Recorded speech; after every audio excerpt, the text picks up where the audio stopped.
What's up everybody? Today I'm going to show you how to set up multi-factor authentication using the push notifications from the Auth0 Guardian app.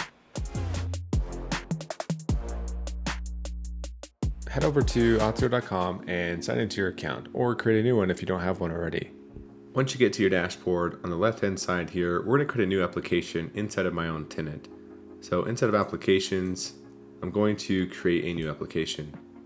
For this example, I'm just going to create a single page web app. It's going to be a React app. It's going to be pretty basic, and we're going to use the starter code that's provided on the next screen to hook it all up. So single page web app, and I'll say Guardian example.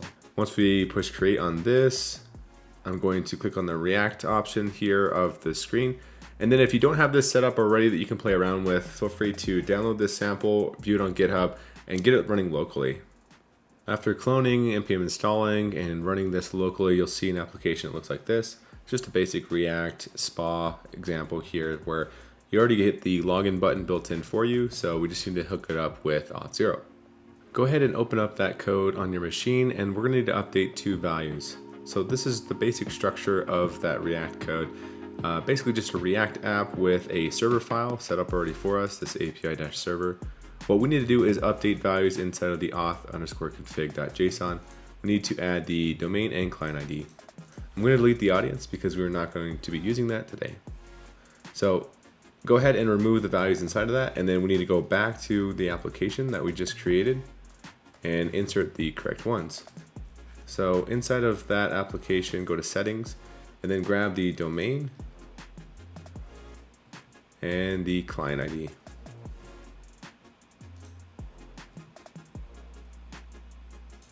Make sure you save and then npm start again. Make sure you got that running. And before we go and view that app, the last thing we need to do is add our localhost URL to 3 different places: the callbacks, the logouts, and the allowed web origins. So in my case, again, it's just localhost 3000, so I'm gonna go ahead and add that. Perfect. And then just don't forget to save so that our changes are live. Awesome. So with the credentials inside of our Auth0 React app, the URLs updated inside of our Auth0 application, we're ready to test this out. So I'm going to go back to my app here that's running and try to log in. Now I've already created this user, so it's asking me permissions to view my profile and email. I'm going to accept that. And then you can see that I successfully log in and authenticate. I'm even able to see my profile and a little bit about myself. Now, the next part here, let's actually set up multi-factor authentication with Auth0 Guardian. Before we go to our dashboard to flip the switch for this, let's first talk about Auth0 Guardian. So Guardian is a mobile app that lives on a user's device, typically a phone or a tablet, and it delivers push notifications so that users can instantly accept or deny access via the push of a button. It can also generate a one-time password if that factor is preferred, instead of integrating with each vendor-specific push notification service. You'll find the Guardian mobile app in both iOS and Android, and the technology is also available as Guardian SDK, which can be used in custom mobile applications to act as a second factor push responder. It's really simple to enable this inside your tenant. Go back to your dashboard, and then on the Security tab, go ahead and click on Multi-Factor Auth. As you scroll down, you can see all the different factors involved, but we're looking for this Auth0 Guardian. By simply toggling this on, this is going to enforce that all your users use Auth0 Guardian to authenticate within your app.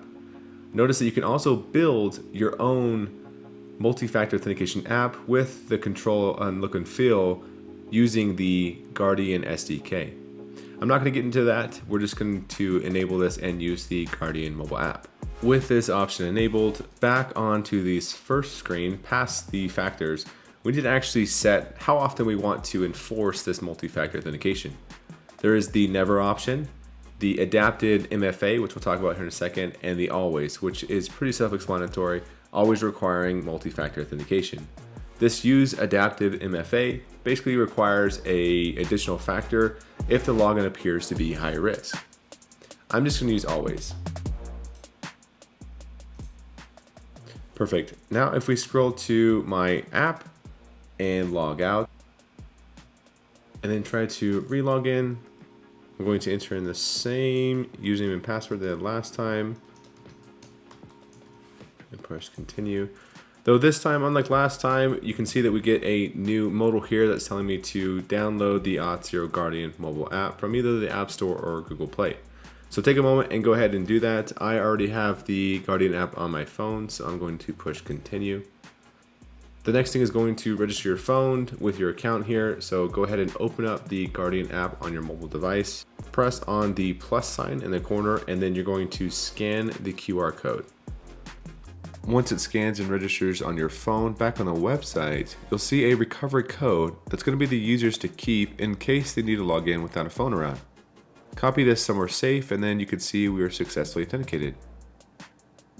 Now if we log out and then to retry to log in, now that we have Guardian installed, typing in the same username and password, you'll notice that now it's sent a notification to our iPhone device.